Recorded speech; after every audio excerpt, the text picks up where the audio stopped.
Hey guys, welcome to episode 2 of Haunted Histories, discovering America's dark past, one state at a time. So this episode, we're going to be talking about the Sterling Opera House, which is located in Derby, Connecticut. It is set within the Birmingham Green Historic District. It was constructed in 1889, but was later turned into a historic building on November 8th, 1968. This was the first building in Connecticut that was listed on the National Register of Historic Buildings. So over the years, this building was many things.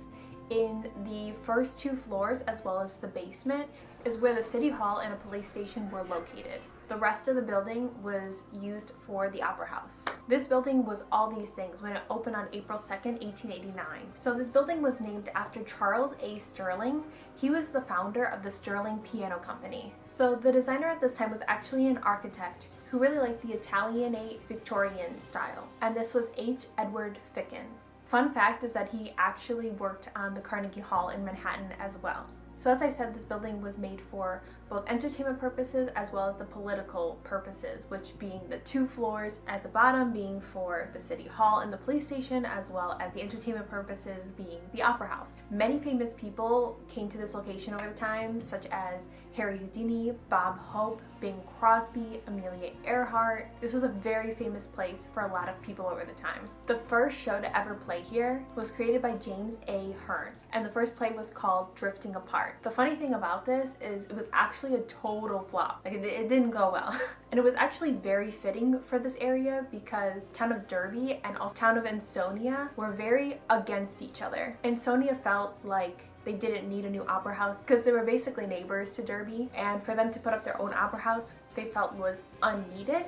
So this inevitably led to the towns separating. So the layout is kind of unique because it's a combination of different architectural styles. That's because 2 different architects actually worked on this project, and it was done to appease the composer Richard Swagner. All the seats were arranged in a specific way so that nobody would have an obstructed view when viewing the stage. Also, one architect worked on the lower levels and the exterior, while Ficken worked on the rooftops, doorways, and interior walls. One of their notable features is their piano boxes on either side of the stage. These would house the famous Sterling pianos that they would use within their opera performances. But by the time 1945 came along, that was the end of all the entertainment. They ended up closing up the Opera Theater. But again, it continued to work as a city hall and a police station up until 1965. To this day, it still stays abandoned. However, because it's a historical landmark, it's not going anywhere. However, it has popped up on a lot of people's radar since 2011. Ghost hunters actually went in and did a whole episode on the Opera House. While no tragic deaths actually occurred within this building, there's still a lot of residual energy as well as a lot of sightings that have happened within this building. The normal things like shadow figures, orbs, things being moved has occurred, as well as disembodied voices. The people from Ghost Hunters have picked up different EVPs. There's also said to be the ghost of Charles Sterling that walks around the halls after his death because he takes great pride in this building. There's also a known spirit that has been seen and heard within the Opera House. This is a little boy named Andy who regularly plays in the balcony seats. He is usually heard kicking around a soccer ball up there. And around the Opera House, they have placed a lot of toys and balls for this kid to move around. And it's not unlikely for the balls to move around as well as disappear completely.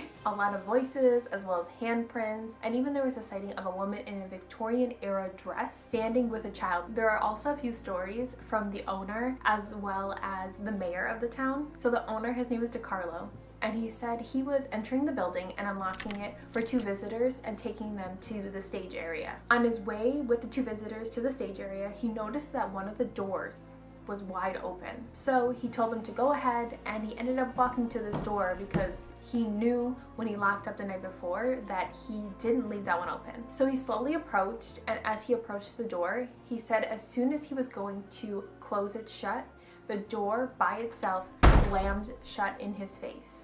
And he says a lot of things like this happen, and it's not unknown for this to happen. And the mayor, Anthony Starfieri, says that he went downstairs into the basement one day with a flashlight to turn on the power because the power had gone out in the Opera House. He ended up walking outside and the power went on, but then he noticed when he walked back inside, the power completely shut off. And he did this a couple times.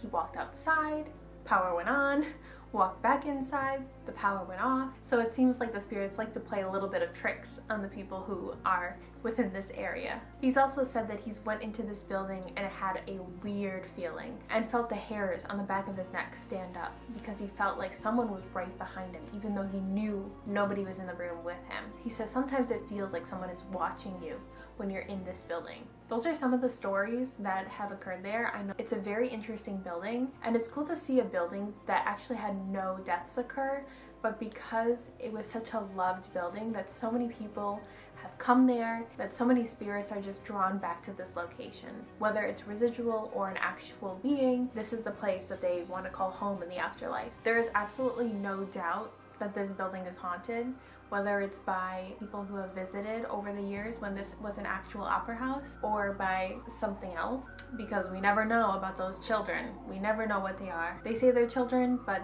do we know for sure? We do not. But we can tell that this was a loved space of the community, and it will continue to be. So if you like this episode, give it a like, subscribe down below, and I will see you guys in my next episode. Bye guys.